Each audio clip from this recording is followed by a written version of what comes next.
মেয়ের অবস্থা। এইদিকে আনতে হবে না, ওইদিকে রাখো, ওইদিকে ওইদিকে। হুম, মেয়েকে দিয়ে ঘরের সমস্ত কাজ করাচ্ছি। দেখো 2 বছর মেয়েকে দিয়ে ঘর ঝাড় দেওয়াচ্ছি।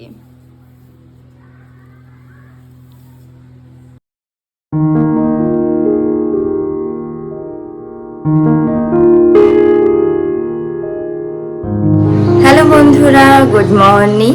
আবার কৈলাসে তোমাদের সকলকে জানাই আরও একবার স্বাগতম। আশা করি তোমরা সকলে খুব খুব ভালো আছো, আর আমরাও ভালো আছি।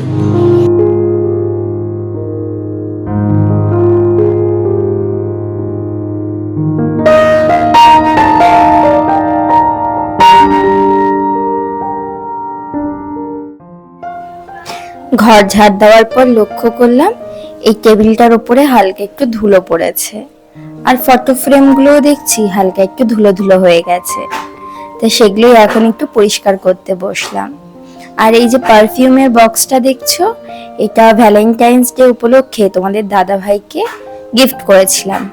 দুজন একে অপরকে গিফট করেছিলাম এই সেন্ট বক্সগুলো। আর তোমাদের দাদা ভাইয়ের একটা দোষ আছে, কোনো কিছু ভালো মতন ইউজ করার পর সেটাকে সুন্দর করে যে গুছিয়ে রাখতে হবে সেটুকু কাজ করে না। তো সেটা আমি একটু গুছিয়ে নিলাম পারফিউমগুলো, দেখি ওলট পালট হয়েছিল। দাঁড়াও, এই টেবিল ক্লথটা একটু বাইরের থেকে ঝেড়ে নিয়ে আসি।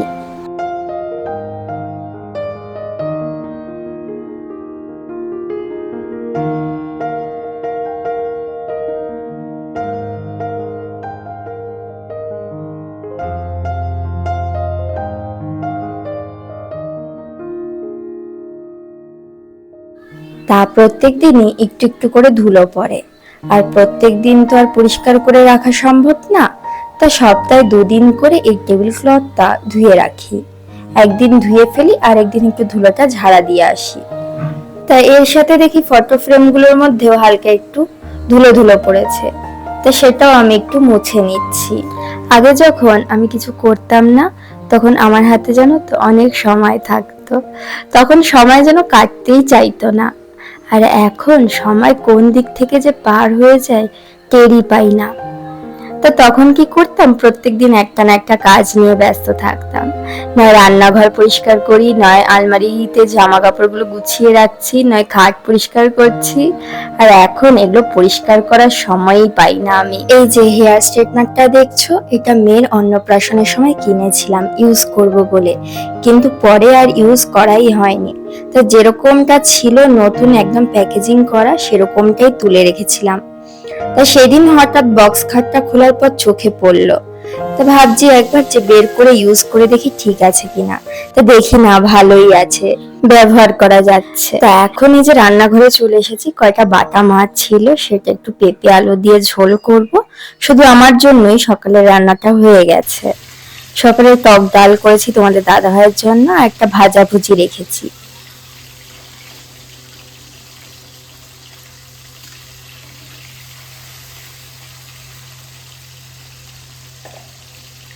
তা রান্নাটা চাপিয়ে এখন চলে এসেছি, কয়টা জামা কাপড় ছিল সেগুলো ধুতে দিতে। তাই এই যে এক এক করে মেশিনের মধ্যে দিচ্ছি, খুব বেশি একটা সময় লাগে না। তো এই ফাঁকে একটু ঘরটাও মুছে নিতে পারবো। আর টাইমারটা 15 মিনিটের জন্য ফিক্সড করে রাখি, তা সেই ফাঁকে আমার ঘরটাও মোছা হয়ে যায়, খুব বেশি একটা সময় লাগে না।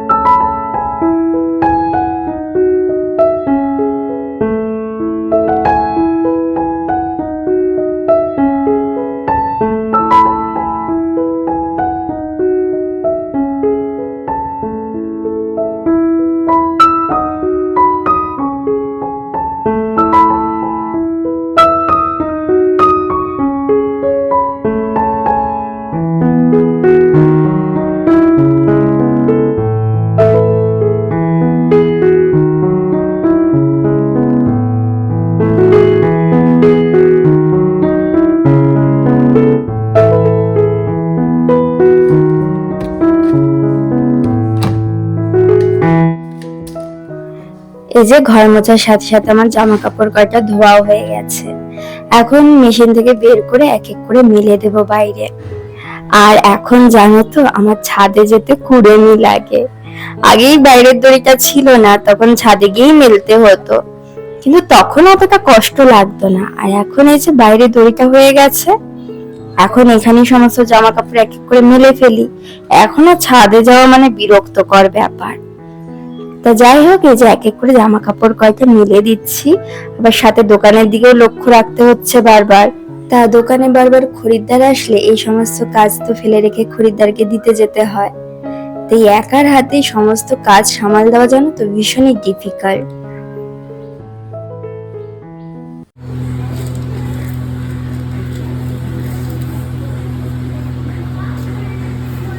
কত পাকা দেখতে পাচ্ছ?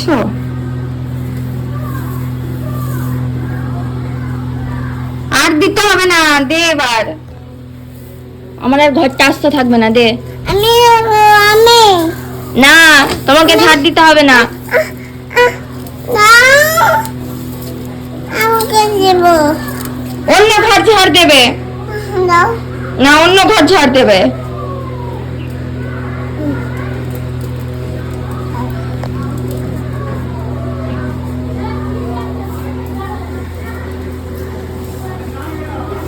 হয়েছে হয়েছে, হয়ে গেছে, রেখে দাও, রেখে দাও। কুকু, হয়ে গেছে, ঝাড় দাও, ওখানে রেখে দাও জড়ো করে। ব্যাস ব্যাস, আর দিতে হবে না। এদিকে আমার মেয়ের অবস্থা তো দেখতেই পেলে, কি অবস্থা করেছে। ঘর ঝাড় দিচ্ছে। হ্যাঁ, সে দোকানে রাখা পেঁয়াজগুলো ছিল, পেঁয়াজ নিয়ে খেলছে। তা ওর খোসাগুলো পড়ে পুরো আমার দোকানে একদম পেঁয়াজের খোসায় ভরে গেছে। আমি বলছি দাঁড়া, তোকে দিয়েই ঝাড় দেওয়াবো। সাথে সাথে ঝাড়টা এনে একা একাই ঝাড় দেওয়া শুরু করে দিয়েছে। তা যাক, আমি পরিষ্কার করে ফেলেছি। এখন এই যে ঠাকুরের বাসন কয়টা মেজে ফেলবো, কারণ আজ তো বৃহস্পতিবার, পুজোটা দিতে হবে। আর সকাল থেকে আমি কিছুই খাইনি, না খাওয়াই রয়েছি, শুধু জল খাচ্ছি। আর এদিকে দেখো পুরো ঘেমে একদম স্নান, বুঝতে পারছো, মাথা দিয়ে টপ টপ করে ঘামের জল পড়ছে। তো চলো ঝটপট করে আগে ঠাকুরের বাসন কয়টা মেজে আবার তোমাদের সাথে দেখা হচ্ছে। এই গরমের মধ্যে এক এক করে সমস্ত কাজকর্ম সেরে দোকানটাও তাড়াতাড়ি করে বন্ধ করে দিয়েছিলাম। তারপর দুজনে মিলে স্নান টান করে এসে এই যে পুজো দিলাম। আর আজকে আমি যেহেতু সারাদিন উপোস থাকি যতক্ষণ না পুজো দিচ্ছি, তাই সেজন্য প্রচন্ড খিদে পেয়ে গেছে। তা চলো ভাত খেয়ে দুজনে মিলে একটা ঘুম দিয়ে আবার বিকেলে তোমাদের সাথে দেখা হবে।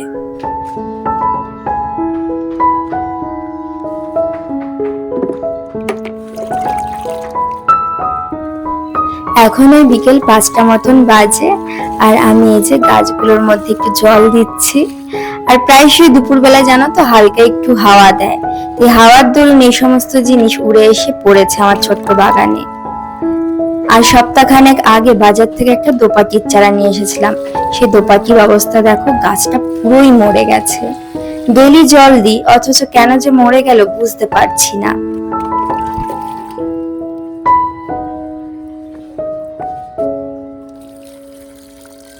আর এই টবগুলোর মধ্যে জানো তো সে বেল ফুলের ডাল লাগিয়েছিলাম। তো দেখো গাছগুলো দেখি বেশ ভালোই বড় হয়েছে। আমাদের ওই কামরাঙা গাছের পাশে একটা বেল ফুলের গাছ আছে।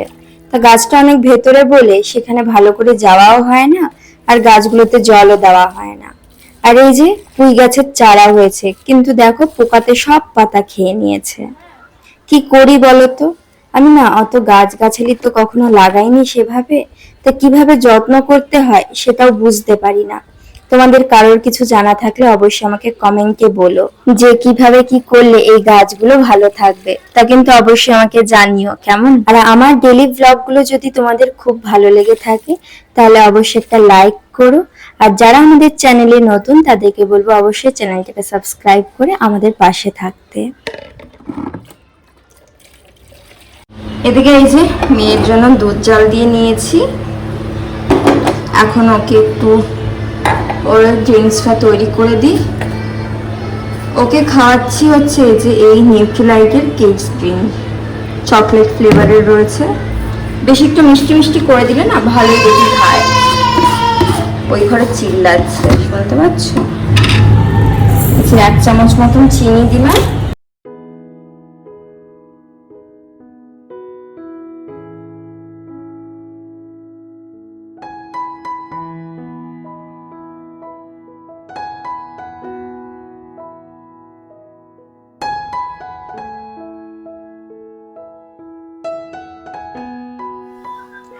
মেয়ের সাথে সাথে আমিও খেতে বসে পড়েছি। মেয়েকে ওর ওই ড্রিঙ্কসটা খাওয়াচ্ছি আর আমি একটু মুড়ি মাখা করে নিয়েছিলাম চানাচুর দিয়ে, কারণ প্রত্যেকদিন সন্ধ্যাবেলায় দেখি একটু খিদে পায়, আর রোজ তো বাইরের থেকে কিছু কিনে এনে খাওয়াটা সম্ভবপর নয়। তা বন্ধুরা, আজকে সারাদিনটা তো তোমাদের সাথে খুব ভালোভাবে কাটালাম। আবার দেখা হবে নেক্সট ব্লগে। সবাই ভালো থাকবেন, সুস্থ থাকবেন।